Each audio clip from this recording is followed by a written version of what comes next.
ஓம் நமோ நாராயணாய. அனைவருக்கும் வணக்கம். பகவான் விஷ்ணுவின் 10 அவதாரங்களும் மனிதகுல வரலாற்றோடு இணைந்த அற்புத கதைகள். அவற்றில் ஒவ்வொன்றும் ஒரு செய்தியை நமக்கு கொடுக்கிறது. இன்று அந்த தசாவதாரங்களை விரிவாக பார்க்க போகிறோம். நீங்க கேட்டவுடன் உங்க வாழ்க்கையிலும் பல நல்ல மாற்றங்கள் வரும். 1. மீன் அவதாரம். பிரளய காலம். கடல் எல்லாவற்றையும் மூழ்கடித்தது. சத்யவர்த்த மனு என்ற மன்னன் தியானம் செய்து கொண்டிருந்தார். ஒரு சிறிய மீனை பிடித்து பாத்திரத்தில் வைத்தார். அது பெரிதாகி பெருங்கடலையே நிரப்பியது. அந்த மீனே விஷ்ணு. அவர் கூறினார், மனுவே, நீ ஒரு படகு கட்டி அனைத்து உயிர்களையும் அதில் வைத்து காப்பாற்று. கடைசியில் வேதங்களையும் உயிர்களையும் காப்பாற்றினார். அதனின் அர்த்தம், உலகம் அழிவடையும் நேரத்தில் கூட இறைவன் தர்மத்தை காப்பாற்றுவார். 2. கூர்மாவதாரம். தேவர்களும் அசுரர்களும் சேர்ந்து அமிர்தத்தை பெற கடலை கடைத்தனர். மந்தரமலை மூழ்க ஆரம்பித்தது. விஷ்ணு ஆமையாக மாறி மலையை தனது முதுகில் தாங்கினார். அமிர்தம் கிடைத்தது. அதனால் தேவர்களுக்கு சக்தி வந்தது. அதனின் அர்த்தம், பெரிய செயல்கள் செய்ய பொறுமையும் தாங்கும் சக்தியும் அவசியம். 3. வராக அவதாரம். ஹிரண்யாக்ஷன் பூமியை ஆழ்கடலில் தள்ளினான். விஷ்ணு பெரிய பன்றியாக அவதரித்து கடலில் இறங்கி பல்லில் பூமியை தூக்கினார். கடுமையான யுத்தம் நடந்தது. அசுரன் அழிந்தான். இதன் மூலம் தெரிந்து கொள்ள வேண்டியவை: எத்தனை பிரச்சினை வந்தாலும் பூமாதா தாய்மண்ணை இறைவன் காப்பாற்றுவார். இதுவே வராகாவதாரத்தின் முதன்மை நோக்கமாகும். 4. நரசிம்ஹாவதாரம். ஹிரண்யகசிபு நான் யாராலும் அழிக்கப்பட மாட்டேன் என்று பல வரங்கள் பெற்றான். அவன் மகன் பிரகலாதன் மட்டும் விஷ்ணுவை வழிபட்டான். கோபத்தில், உன் விஷ்ணு எங்கே என்று கம்பத்தை அடித்தான். அங்கிருந்து அரை மனிதன் அரை சிங்கம் நரசிம்மர் வெளிவந்தார். மாலையும் பகலுமில்லாத நேரத்தில், வீட்டுக்குள்ளும் வெளியுமில்லாத இடத்தில், மிருகமும் மனிதனும் அல்லாத வடிவில் அவனை அழித்தார். இதன் மூலம் தெரிந்து கொள்ள வேண்டியவை: அநீதிக்கு எவ்வளவு வலிமை இருந்தாலும் தர்மம் எப்போதும் வெல்லும். 5.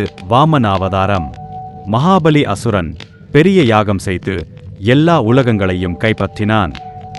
விஷ்ணு குட்டையான பிராமணராக வந்து 3 அடிகள் நிலம் வேண்டும் என்றார். 2 அடியில் முழு பிரபஞ்சத்தையும் அளந்தார். 3வது அடிக்கு இடமில்லாததால் மகாபலி தலையை சாய்த்தான். அப்போது விஷ்ணு அவன் அகந்தையை அழித்தார். இதன் மூலம் தெரிந்து கொள்ள வேண்டியவை: அகந்தை எவ்வளவு இருந்தாலும் தெய்வத்தின் முன் அது கரைந்துவிடும்.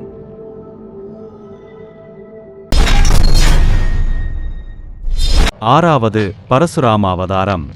அப்போது அரசர்கள் தர்மத்தை மீறி அடக்குமுறையில் ஆட்சி செய்தார்கள். விஷ்ணு பரசுராமராக கோடாரியுடன் தோன்றினார். அவர் 21 முறை பூமியை அரசர்களிடமிருந்து சுத்தம் செய்தார் என்று புராணம் கூறுகிறது. இதன் மூலம் தெரிந்து கொள்ள வேண்டியவை: நீதியை நிலைநாட்ட கடுமையான நடவடிக்கையும் தேவையாகிறது.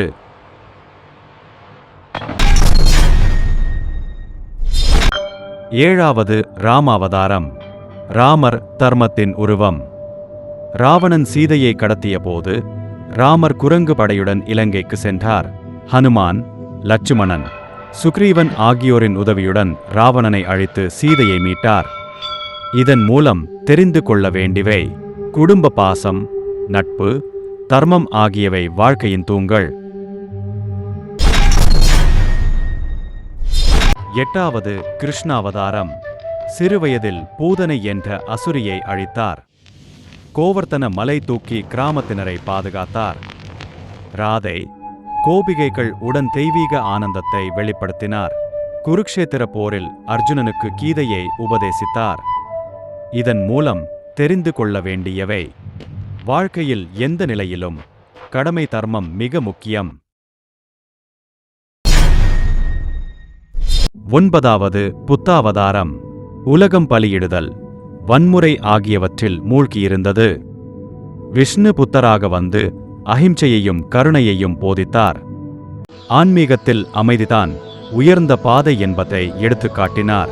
இதன் மூலம் தெரிந்து கொள்ள வேண்டியவை அன்பும் கருணையும் தான் உயர்ந்த மதிப்புகள். 10வது கல்கி அவதாரம். இது இன்னும் வரவிருக்கும் அவதாரம். கலியுகம் முடிவடைந்த போது வெள்ளை குதிரையில் வாளுடன் வருவார். அநீதியை அழித்து சத்திய யுகத்தை தொடங்குவார். இதன் மூலம் தெரிந்து கொள்ள வேண்டியவை எந்த காலத்திலும் தர்மம் அழியாது, இறைவன் மீண்டும் வந்து அதை பாதுகாப்பார். இதுவே விஷ்ணுவின் தசாவதாரம். ஒவ்வொரு அவதாரமும் நமக்கு சொல்லும் செய்தி என்னவென்றால், இறைவன் எப்போதும் உலகத்தையும் தர்மத்தையும் காப்பாற்றுவார். நாமும் நம் வாழ்க்கையில் நேர்மை, அன்பு, கருணை, தியாகம் ஆகியவற்றை கடைபிடிக்க வேண்டும். பகவான் விஷ்ணுவின் அருள் அனைவருக்கும் கிடைக்கட்டும். ஓம் நமோ நாராயணாய. இந்த வீடியோ உங்களுக்கு பிடித்து இருந்தால் சப்ஸ்கிரைப் பண்ணுங்க, லைக் மற்றும் ஷேர் பண்ணுங்க. ஓம் நமோ நாராயணாய என்று கமெண்ட் பண்ணுங்க. நன்றி. மீண்டும் ஒரு பக்தி வீடியோவில் சந்திப்போம்.